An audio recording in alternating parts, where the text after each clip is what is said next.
result of the accelerating rate of change we're facing.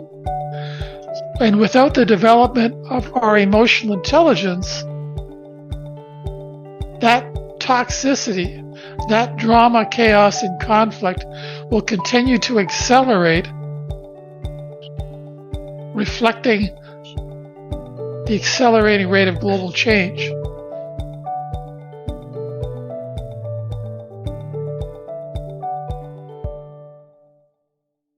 Get started. Hello, everyone. Welcome to the Actionable ESG Talk series brought to you by AKFI, Actionable Knowledge Foundational Institute, the world's first nonprofit industry consortium committed to bridging the gap between ESG, sustainability, and digital transformation. My name is Isabella. I am the co-host of this talk series, here with Manuel, another co-host, and our special guest today, and my old friend. Very happy to see you again, Phil. Thank you for taking the time to join us today. Isabella, it's my pleasure. Thank you. And thanks to this talk series, we get to talk with different minds, great minds, brilliant minds, who together discuss the current state and the future state of ESG, sustainability, and digital transformation in general. And before we start, a little bit about our special guest today, Phil, to our audience. Phil is a bestseller author and the Global Master of Business Leadership program, emotional intelligence, and many of the corporate topic series to train on executives. And in 2012, Phil published a new economic currency, authentic leadership, emotional intelligence, Masters of Business Leadership series. And for the past 21 years, Phil has been an executive coach assisting executives and organizations to bet on themselves by developing their emotional intelligence.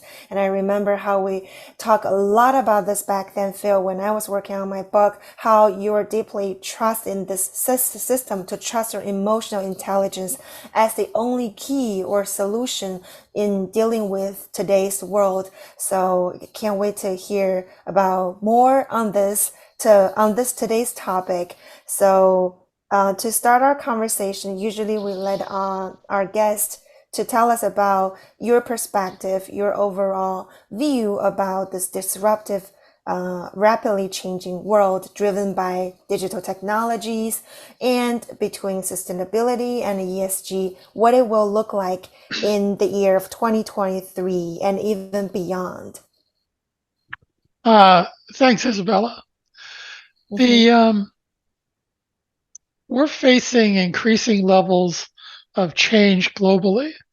As a matter of fact, we're all being ripped out of our comfort zones because we have a 500 million year old brain that doesn't like change. So we need to be developing the ability, the emotional intelligence, to be able to feel the fear and anxiety that change triggers in us and be able to move through it towards what it is we're trying to achieve, as opposed to allowing that fear to keep us trapped in our comfort zones.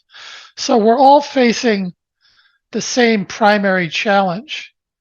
And that's why more and more organizations are hiring, developing, and promoting emotional intelligence, because it's a critical part of our development that we need now more than ever.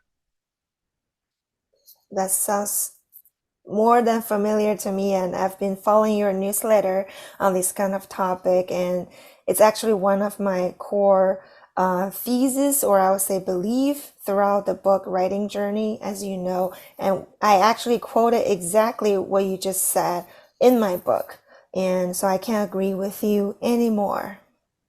Okay. Yeah, thank you, Isabella. Thank you, Phil. When you talk about intelligence, of course, the first word coming to my mind, it's actually intellectual intelligence before emotional. What's the difference? That's a great question, Manuel. Thanks for asking it. intellectual intelligence and emotional intelligence are very different, and they produce very different outcomes.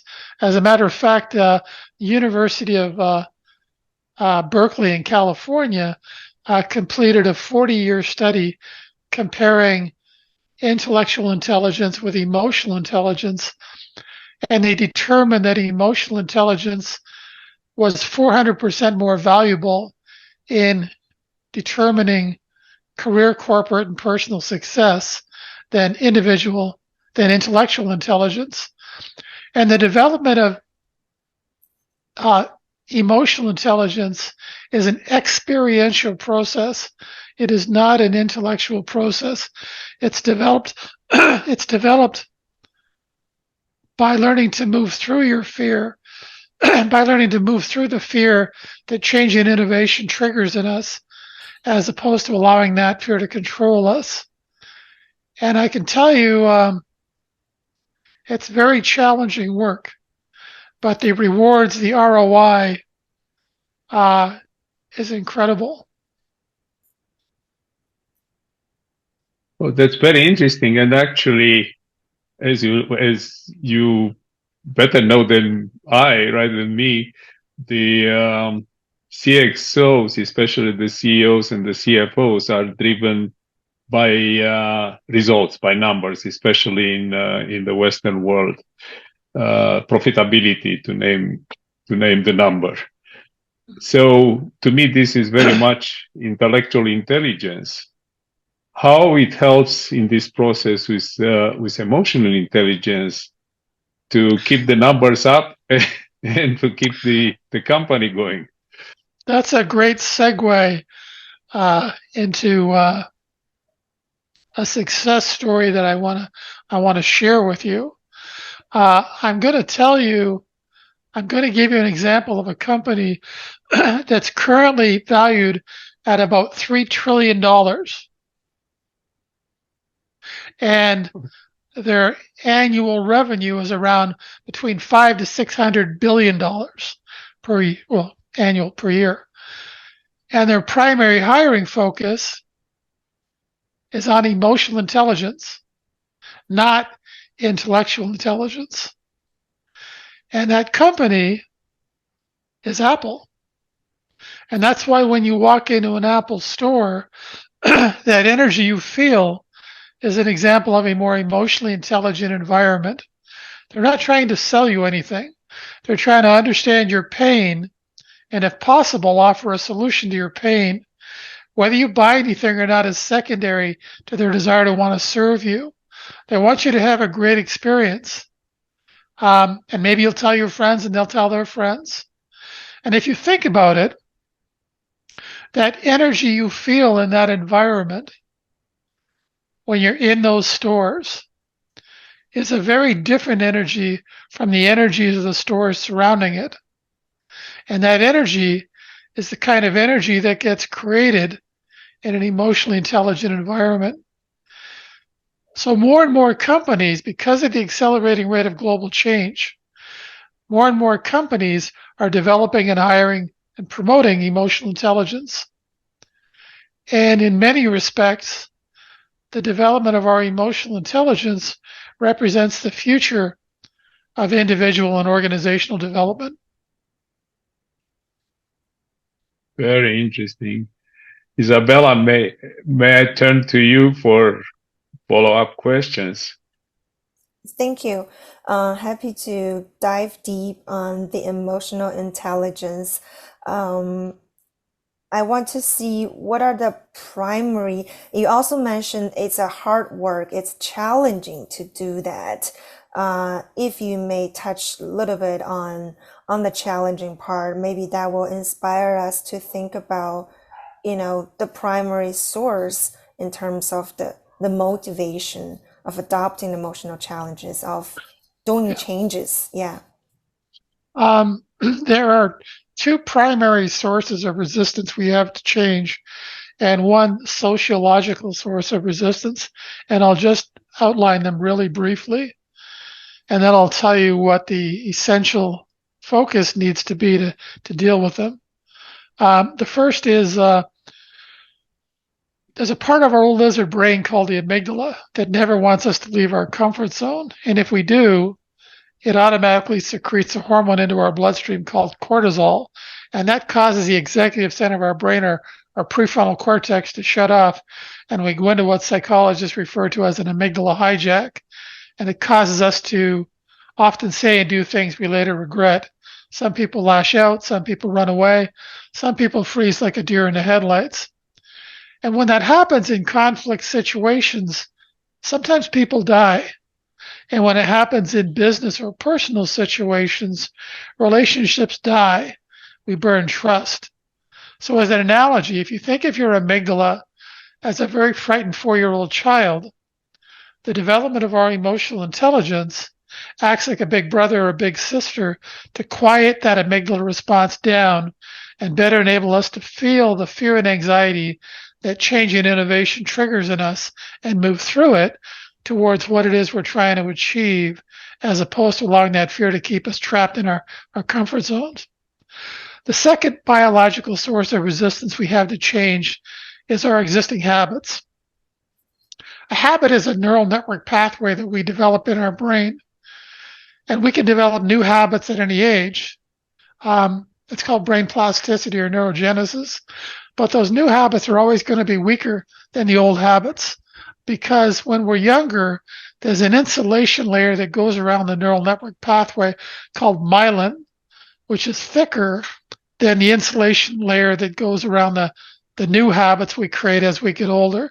So there's going to be an ongoing battle internally within us between our old and new habits for dominance. The third source of resistance is sociological, meaning the people around us don't want us to change. Because if we change and start to get better results, maybe they're going to have to change, and that scares them to death. The best way to ensure they don't have to change is to make sure we don't succeed. So they can say, look, I told you so, now come back into the herd with the rest of us. And so even though the development of our emotional intelligence produces phenomenal results in our career, business, and personal life, unless you have an emotional connection to a desired result that's stronger than the fear that's going to get generated in you when you leave your comfort zone, you will not be willing to do the emotional labor that the development of emotional intelligence requires. And quite frankly, most people don't have that level of emotional connection to a desired result they want to achieve. And if they're not willing to change themselves, which most people aren't, the only alternative they have is to try and change everybody else. And they often use some type of position-based power to control, manipulate others to get that to happen. And that's why the current level of employee engagement worldwide, according to Gallup, is around 13%. Low levels of employee engagement are costing the U.S. economy over $1 trillion a year. And that's also why over 80% of all M&A and organizational development initiatives fail. So the development of our emotional intelligence is a critical part of our education that we did not receive from our educational system or our employers.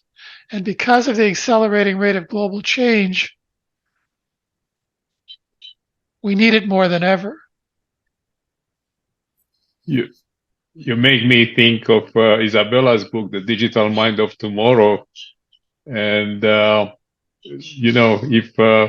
if until now we moved by train and car, when you read the book, you start to get the feel that we're going to take an airplane or a rocket. And, of course, as you said, the acceleration is high. And I was wondering how our intelligence can keep up with it, both the emotional and the mental stamina to cope with the change at that scale. It can't. It cannot. Some scientists estimate that in this century, we're going to experience the equivalent of roughly 20,000 years worth of change. And in this decade alone, we will experience roughly the equivalent of 100 years worth of change. So change is increasing at an exponential rate. Mm-hmm. And we cannot keep up with it intellectually. Mm-hmm. And actually, that's why we're relying more and more on our network of trusted advisors to make decisions. But the real challenge is that we're going to experience increasing levels of drama, chaos, and conflict as a result of the accelerating rate of change we're facing. And without the development of our emotional intelligence, that toxicity, that drama, chaos, and conflict will continue to accelerate, reflecting the accelerating rate of global change. So we really need to be developing our emotional intelligence to be able to navigate our way through the fear and anxiety that change triggers in us.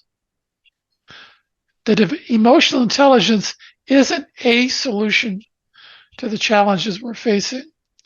It is the only solution to the challenges we're facing. Thank you. Thank you. With facing sustainability, facing challenges from the environment, from the economy as well, and as you mentioned, social challenges coming from the rapid acceleration. And as you know, AKFI is very much into trying to close the gap actually between digital transformation, this acceleration that we described at least in technology, and the sustainability. It's almost a case study for us on how to move forward in this wave. If I could jump in here, Manuel, just as a the accelerating rate of digital technological change has immense benefit, but it is also accelerating the rate of drama, chaos, and conflict where we lack emotional intelligence. So we're not going to slow down, or necessarily should we, the rate of digital change. But we really need to be complementing that with the development of our emotional intelligence, because without it, the accelerating rate of digital change, digital transformation, will simply accelerate the level of drama, chaos, and conflict within us. Absolutely. That's a good word, complement. What we're developing in the technology side, on the intellectual world. See, we don't biologically, we just don't like change. Doesn't matter what it is. Doesn't matter whether it's good change or bad change. We just don't like change of any type. So digital transformation has a lot of potentially positive benefits, but it's change that we need to become more comfortable with. And that requires the development of our emotional intelligence.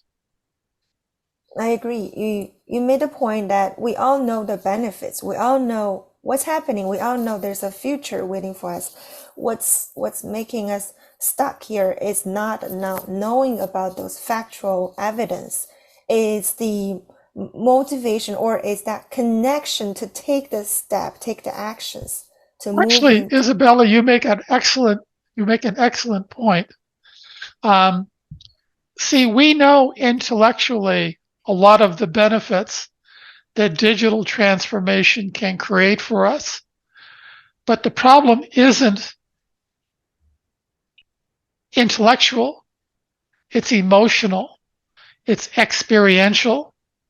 So it's kind of like we've got one foot on the gas and one foot on the brake. It's our lack of emotional intelligence which is keeping us stuck in our comfort zones. Absolutely. It's standing in the way of our ability to create and embrace change. Absolutely. 100%. And this applies to almost all the change we're facing. ESG, Everything. sustainability, digital transformation. Yep. And it's the root cause of all we see in every industry increasing levels of drama, chaos, and conflict, increasing levels of toxicity. Doesn't matter what the industry is, whether it's the medical industry or the educational industry. It's our resistance to change that's really inhibiting progress. Resistant to change, the deep human nature, Yep. right? Yep. And would you say that's one of the main obstacles or challenges in developing emotion intelligence also, like vice versa? Yeah, absolutely. And that's why the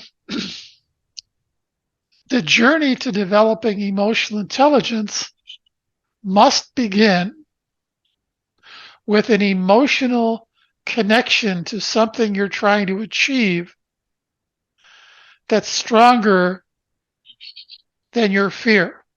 Mm-hmm. If you don't have the vision of some desired result that you want to achieve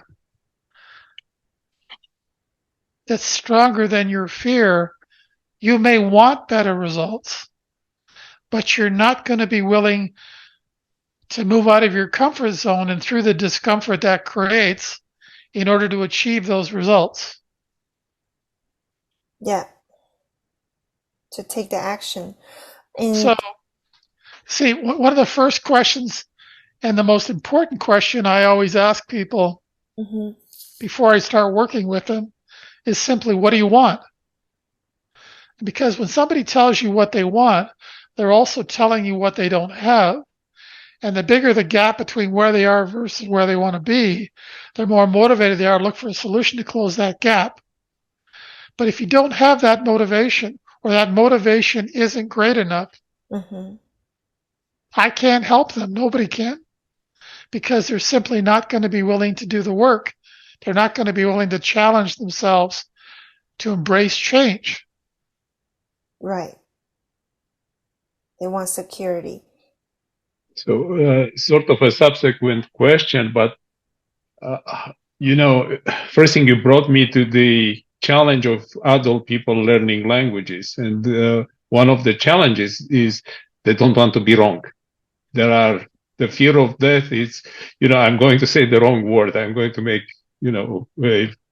fun of myself. Where do we start? Can we teach kids emotional intelligence before they become, in this state of resisting to change? In an ideal world, that's exactly where you want to start. Mm-hmm. In an ideal world, the sooner kids begin to develop their emotional intelligence, the better off their life is going to be. Mm-hmm. The challenge is that a lot of the teachers and adults that the children interact with themselves lack emotional intelligence. So they can't teach it, they can't model it because they don't have it. So It's a Well, I'm looking long for process. an optimistic message somewhere in what you say. we don't have time for optimistic messages. We can't sugarcoat this. Quite frankly, I think we're at a tipping point as a species on the planet. We need to be developing our emotional intelligence to deal with the tsunami of change we face. We need to change our trajectory dramatically in the next 10 to 15 years.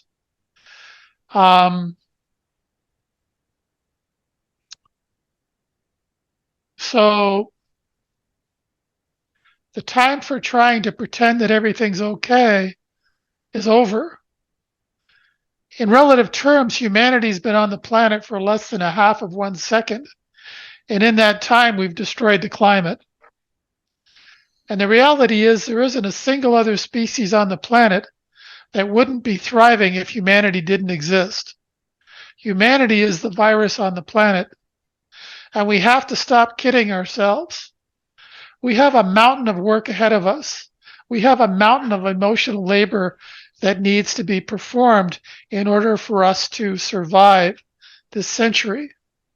So we have to get on it. We have to be challenging ourselves.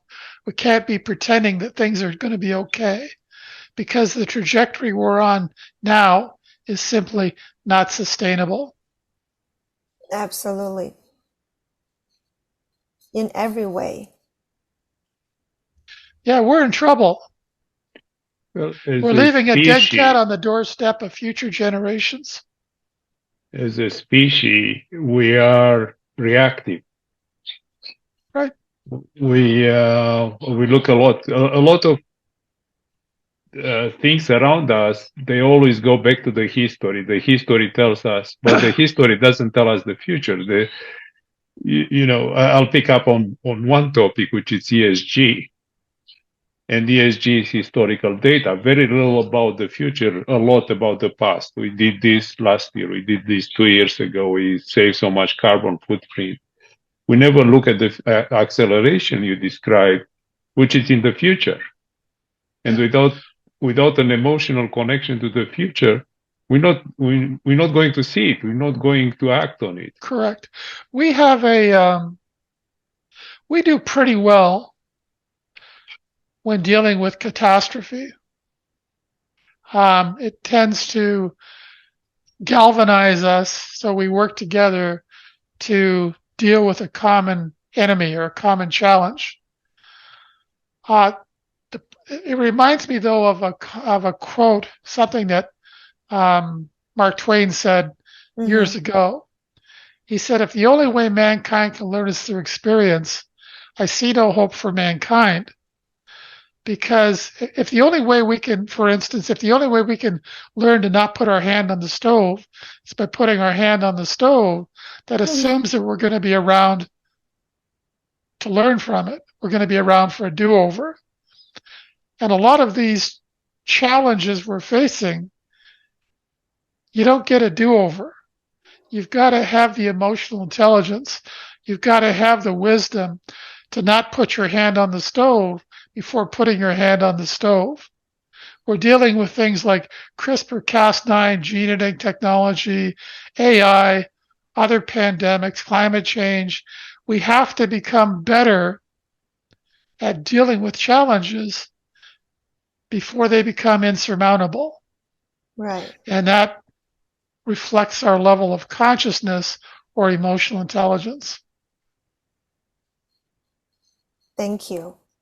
Thank you for all these crucial messages that we all need to hear as soon as possible and start acting as soon as possible. And you're probably our only guest so far, to send us this clear message about emotional intelligence and how crucial it is to navigate in the future, and how bluntly you express your concern. And I really appreciate all of this. And to wrap up our conversation, what's your key messages? You've been probably mentioning many times throughout the conversation. Just as a reminder for all of our audience, what's your key piece of advice to all of us in My key piece of wisdom that I offer to everybody is to bet on yourself by developing your emotional intelligence. The development of your emotional intelligence as an individual or an organization will guarantee, and I want to underline the word guarantee, it will guarantee your career, personal, and corporate success. Look at Apple. So bet on yourself. Begin the process of developing your emotional intelligence. You will not regret it. I will raise my hand for that too. I stand firm on this, and I will serve as a real testimony myself to back up what Phil just said. It's a guaranteed result. And the only step we need to take is that initial small step to be there, to do it. And that's what is holding us 99%. It's not the way after, it's the step that we take in the initial beginning. So thank you. But you did the first step, Isabella. You wrote a book about it. This is a leap of faith. This is a big step. It's not a baby step. And I can say that a lot of Gen Zers that I read their sustainability plans are different. So I still have a little bit of hope that maybe we are, 1 second to midnight, but we can avoid a bigger catastrophe, especially in sustainability in the areas of the way we interact socially and with the environment. Manuel, I hope you're right, and time will tell. We'll take action on both. We need both. I am also signing to the dotted line. Thank you. Thank you very much, Phil, for joining us today. And thank you to all of our audience, as always, for tuning in. Make sure you join us every week for a new episode of AKFI's Actionable ESG Talks series, where you will gain new perspectives and to learn how to mitigate risks and create value by integrating ESG digital transformation. And now we know the emotional intelligence is the core of everything. Until next week, goodbye for now. Bye, Phil. Bye, Goodbye, Noel. Phil, and thank you for putting emotional intelligence in sustainability. My pleasure. Much appreciated.